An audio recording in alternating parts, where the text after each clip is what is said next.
In this lecture, let's see how to add our website to Google Webmaster Tools, or which is also called as Search Console. These are the websites that I have added already to my Search Console, but I will give you a demo of how to add a property or a website to Search Console in this lecture. Click Add a Property and enter the URL of that website.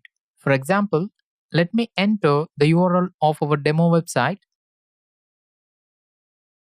Once you have entered the URL or your website address, Google will ask you to confirm the ownership of that web address. You can confirm your ownership by various methods. For example, you can download this HTML verification file and upload this file into your root WordPress installation using File Manager in your hosting provider's cPanel or through FTP. This is the first method. There are 4 other alternate methods with which you can verify the ownership of your website.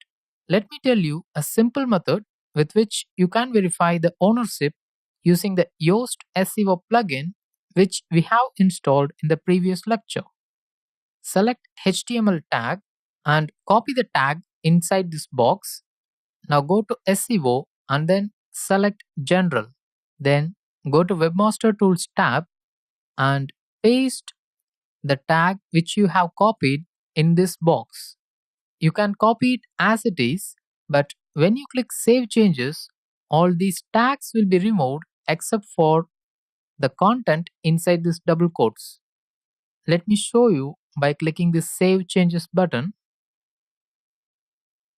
You can see it clearly now. Now go back to Search Console and click Verify. Congratulations, you have successfully verified your ownership.com. This is how you can verify the ownership of your website too. Click Continue. Even after verification, never remove this meta tag from this box. In the next lecture, you will learn how to add the sitemap that we have created in the previous lecture.